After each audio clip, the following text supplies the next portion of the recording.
Good morning विद्यार्थी मित्रों।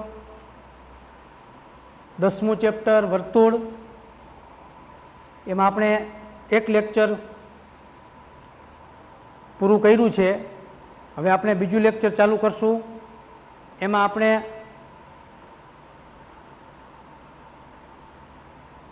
वर्तुळनो स्पर्शक, वर्तुळनी छेदिका एनी आपणे समजण लीधी हती। हवे आपणे आगळ वर्तुळनो अभिलंब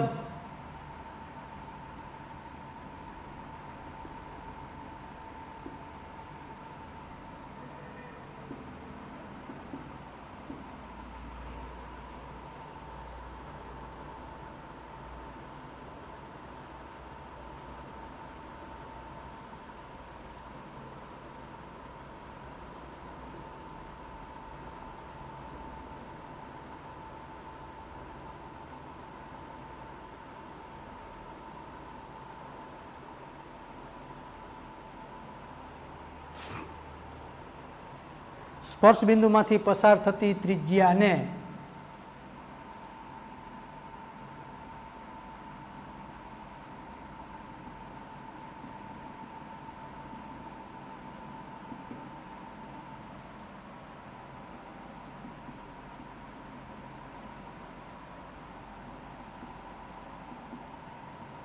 स्पर्श बिंदुमांथी पसार थती त्रिज्याने समावती रेखा ने त्रिज्याने समावती रेखा ने ते बिंदुए वर्तुळनो अभिलंब कहे छे। ते बिंदुए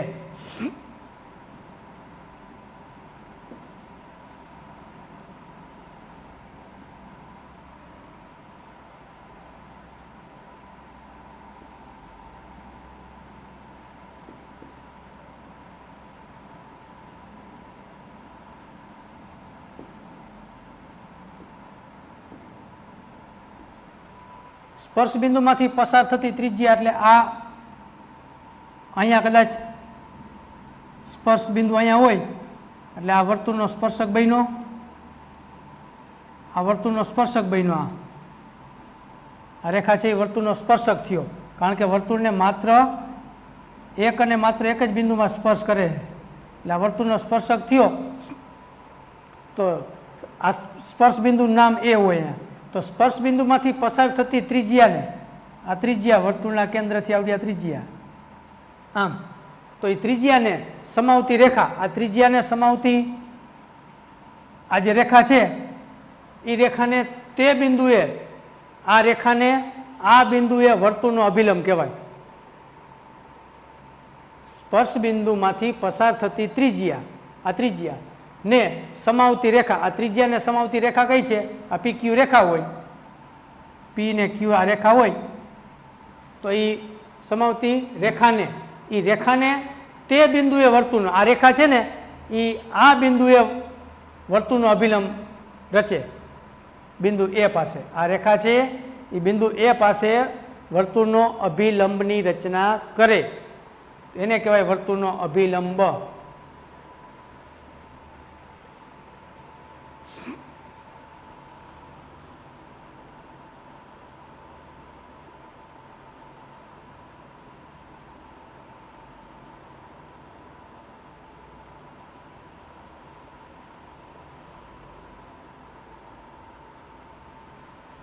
वर्तुळ परना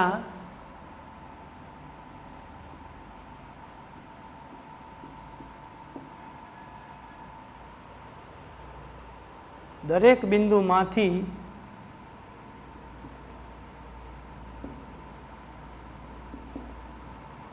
वर्तुळ परना दरेक बिंदु मांथी वर्तुळने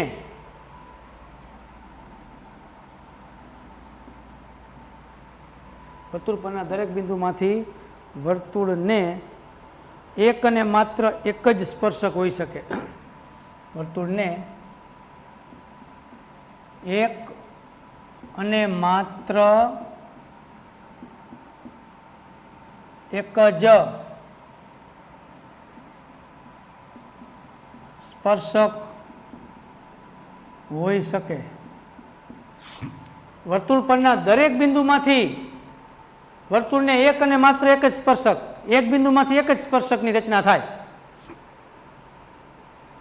એટલે વર્તુળ પરના દરેક બિંદુમાંથી વર્તુળને એક અને માત્ર એક, વર્તુળ પરના દરેક બિંદુમાંથી વર્તુળને એક અને માત્ર એક જ સ્પર્શક હોઈ શકે।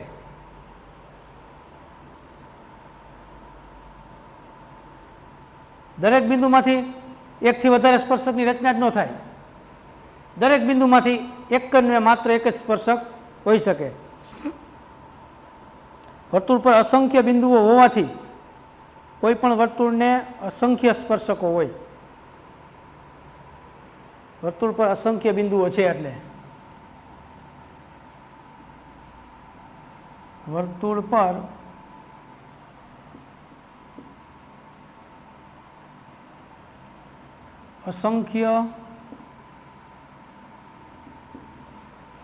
અસંખ્ય બિંદુઓ હોવાથી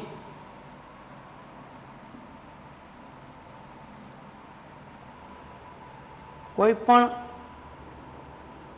વર્તુળને અસંખ્ય સ્પર્શકો હોય।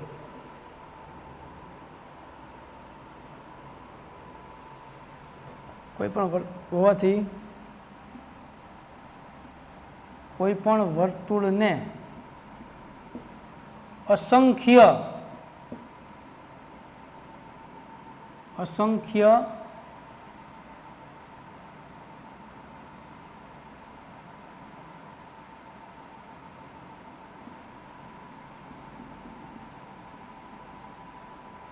સ્પર્શકો હોય।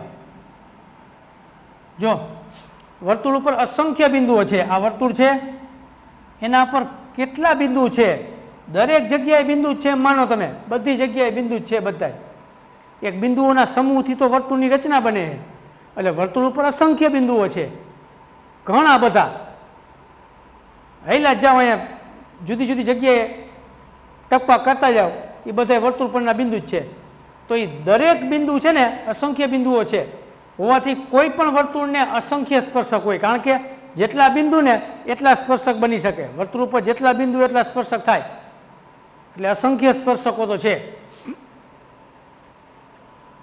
અહીંયા બિંદુ હોય, ખાલી જોઈએ આપણે માથે, તો આ એનો સ્પર્શક છે।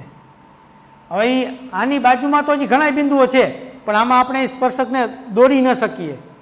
આપણે દોરી ન શકીએ નજીક નજીક, એટલે આપણે થોડાક છેટા બતાવવા પડે, એટલે આ સ્પર્શક બન્યો વર્તુળ પરનો।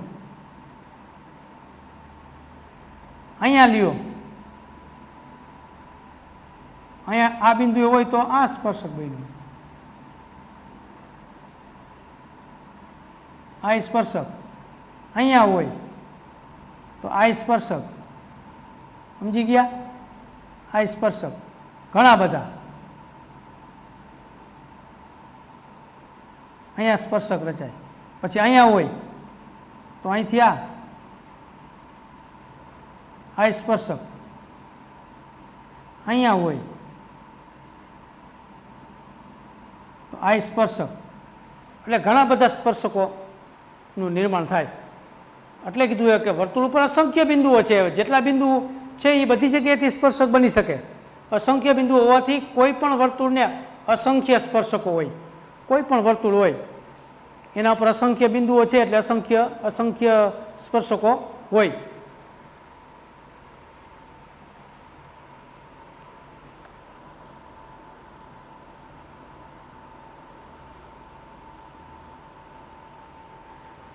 એવી રીતે વર્તુળના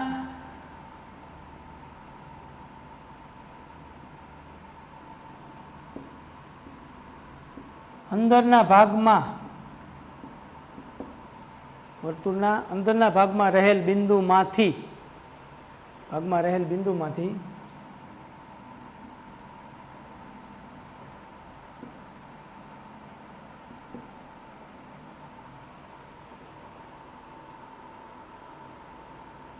વર્તુળને એક પણ સ્પર્શક ન હોય, વર્તુળને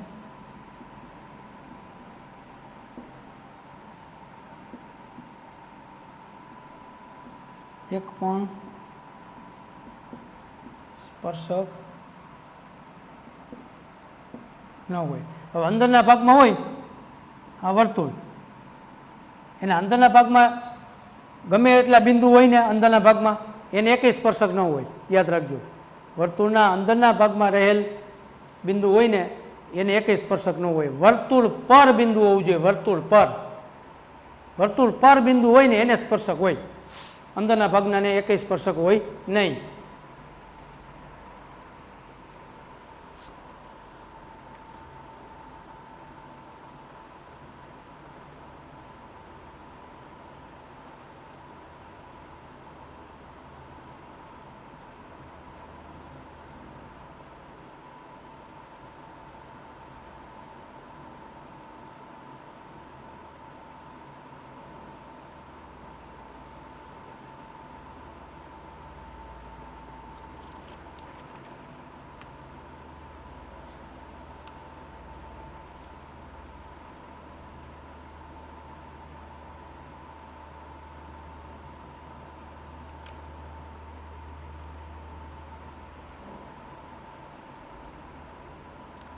વર્તુળના બહારના ભાગમાં આવેલ કોઈ પણ બિંદુમાંથી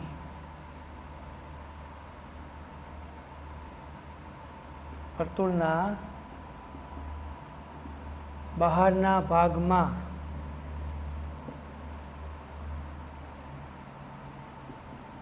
આવેલ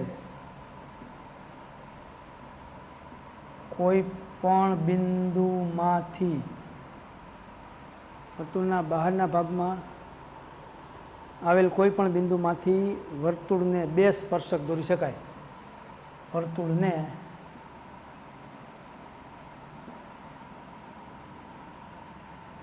બે સ્પર્શક દોરી શકાય.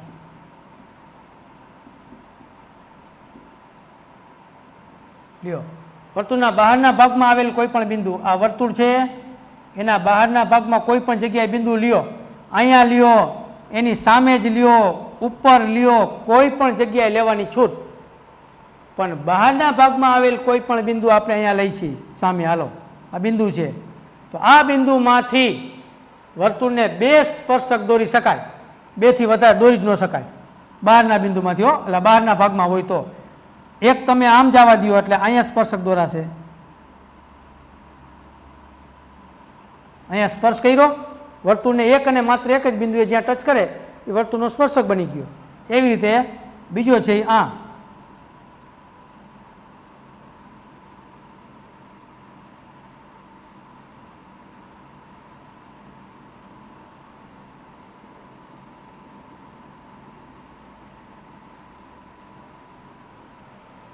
બહારનું બિંદુ ઓ નામ આપી દે આપણે ખાલી સમજવા માટે. તો બહારનું બિંદુ ઓ હોય તો વર્તુળના બહારના ભાગમાં કોઈ પણ બિંદુ હોય ને એમાંથી બે સ્પર્શક દોરી શકાય. કેટલા? બે. વર્તુળના બહારના ભાગમાં આવેલ બિંદુમાંથી વર્તુળને બે સ્પર્શકો દોરી શકાય. બેથી વધારે હવે આમાં ન ક્યાંય દોરી શકાય. બતાવવું જોઈએ આમાં તમારી વિચારસરણી. હવે આમાંથી ક્યાંય અહીંથી ક્યાંય પસાર થઈ છે ને ક્યાંય અડશે ક્યાંય? બે થઈ ગયા. અહીંયા બિંદુ હોત તો આમ જાત, એક અહીંયા અને એક આમનું આવે. અહીંયા બિંદુ હોય તો એક આમ જાત ને એક આમ આવે. કોઈ પણ જગ્યાએ હોય અહીંયાથી બે સ્પર્શક દોરી શકાય બહારના બિંદુમાંથી. વર્તુળના બહારના બિંદુમાંથી વર્તુળને બે સ્પર્શક દોરી શકાય.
વર્તુળની કોઈ છેદિકાને સમાંતર હોય તેવા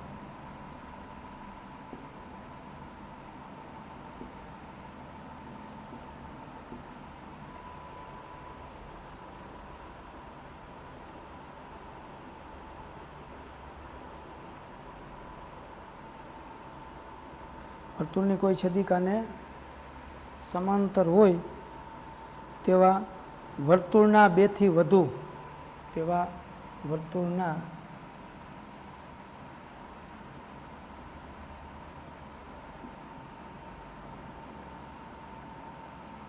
બેથી વધુ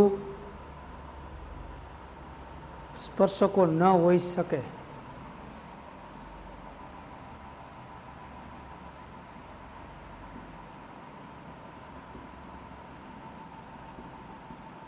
ન હોઈ શકે.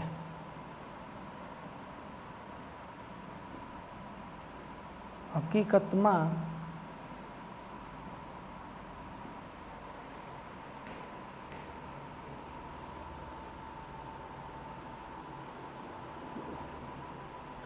વર્તુળની કોઈ આપેલ છેદિકાને સમાંતર હોય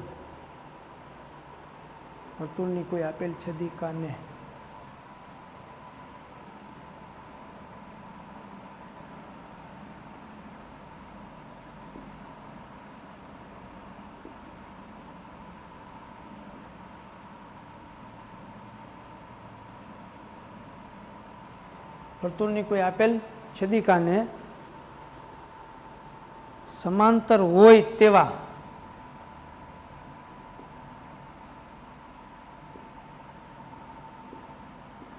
સમાંતર હોય તેવા બરાબર બે સ્પર્શક હોય તેવા બરાબર બે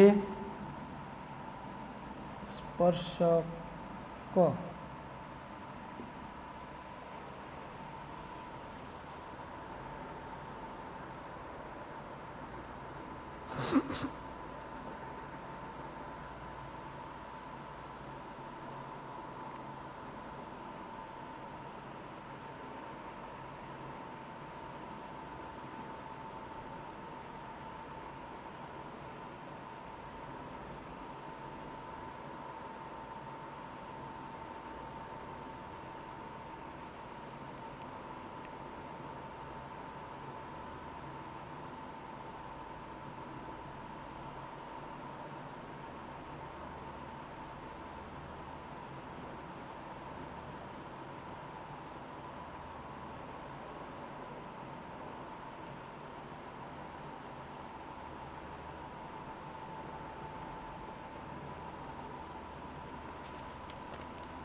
ચાલો હવે આપણે આગળ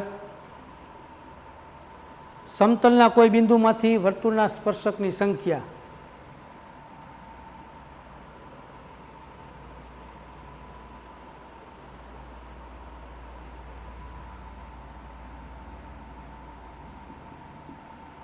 સમતલના કોઈ બિંદુમાંથી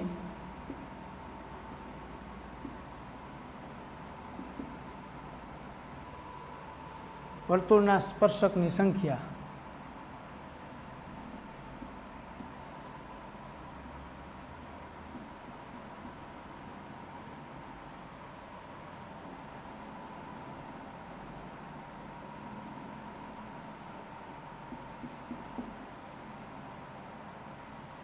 સમતલના કોઈ બિંદુમાંથી વર્તુળના સ્પર્શકની સંખ્યા.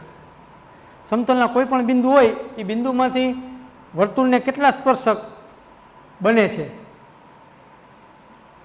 1, 2, 1 પણ નહીં. તો આપણને ખ્યાલ આવશે કે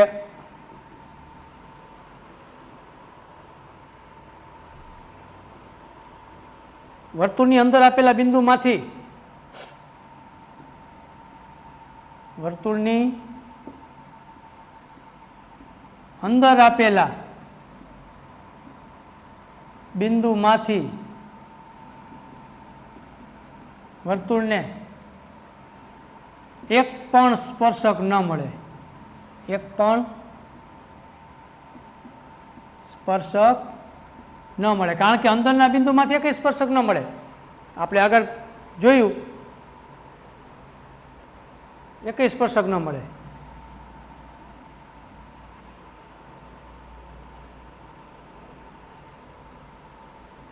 એક પણ સ્પર્શક ન મળે.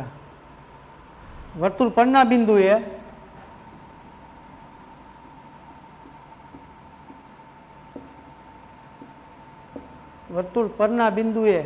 વર્તુળનો એક અને માત્ર એક જ સ્પર્શક મળે. વર્તુળ પરના બિંદુએ વર્તુળનો એક અને માત્ર એક જ સ્પર્શક. વર્તુળનો એક અને માત્ર એક સ્પર્શક મળે.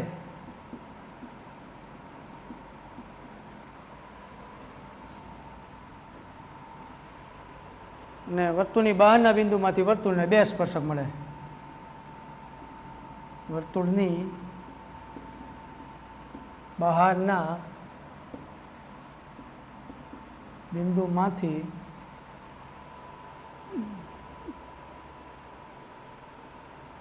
વર્તુળને બે સ્પર્શકો મળે.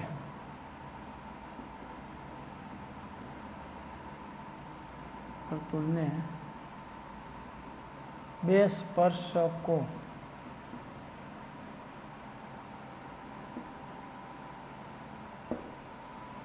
વર્તુળની બહારના બિંદુમાંથી વર્તુળને બે સ્પર્શકો મળે. મેં તમને કીધું એમ, બહારના બિંદુમાંથી બહારનું બિંદુ ઓ રાખો નામ, એમાંથી એક આમ જાય ને એક આમ આમ નીચે આવે, એટલે બે સ્પર્શક. બહારના બિંદુમાંથી વર્તુળને બે સ્પર્શક દોરી શકાય, અંદર આપેલા બિંદુમાંથી એકય નહીં. અને વર્તુળ પરના બિંદુ હોય, વર્તુળ અંદર, વર્તુળ પર અને વર્તુળની બાયણે. તો વર્તુળની અંદર હોય તો એકય સ્પર્શક નહીં, વર્તુળ પરનું બિંદુ હોય તો એક સ્પર્શક. એક અને માત્ર એક જ દોરી શકાય વર્તુળ પરના બિંદુએથી. અને વર્તુળની બાયણે બિંદુ હોય એમાંથી બે સ્પર્શક. એટલે યાદ રાખજો ખાસ કે સમતલના કોઈ બિંદુમાંથી વર્તુળના સ્પર્શકની સંખ્યા, આ આપણો મેન મુદ્દો. તો અંદર આપેલું બિંદુ હોય તો એક પણ સ્પર્શક ન મળે. વર્તુળ પર બિંદુ હોય, વર્તુળ પર, તો એક અને માત્ર એક સ્પર્શક મળે. વર્તુળની બહારનું બિંદુ હોય એમાંથી વર્તુળને બે સ્પર્શકો મળે. બે સ્પર્શકો મળે બહારના બિંદુમાંથી.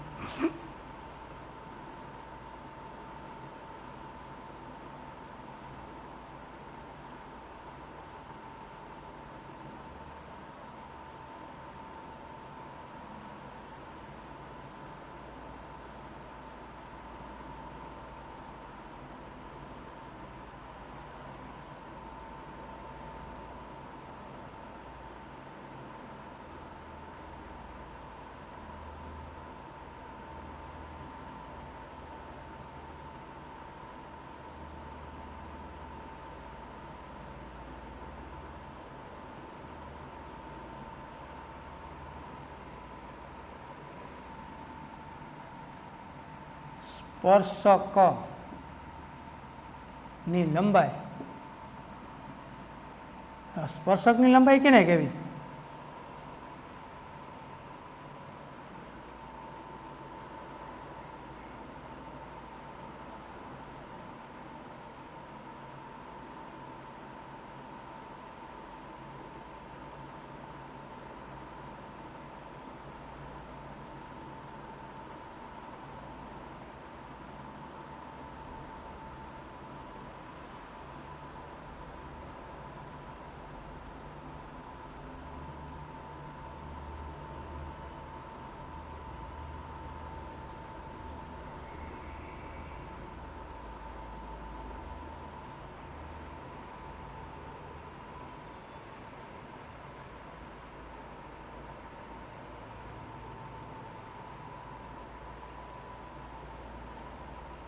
તો ચાલો હવે સ્પર્શકની લંબાઈની જે મારે તમને વાત કરવાની છે કે આપણે રચનામાં આવશે અને રચનામાં તમે 9મા ધોરણમાં એમાં અગાઉની રચના ક્યાંક જૂની હશે તો એમાં આવ્યું હોય કે વર્તુળના સ્પર્શકોની રચના આપણે જે બનાવતા હોય એમાં સ્પર્શ બિંદુમાંથી જે એનો સ્પર્શક હોય ત્યાં સુધીની જે લંબાઈ હોય એને સ્પર્શકની લંબાઈ કહેવાય. તો એનો અભ્યાસ છે એ આપણે હવે પછીના લેક્ચરમાં કરીશું.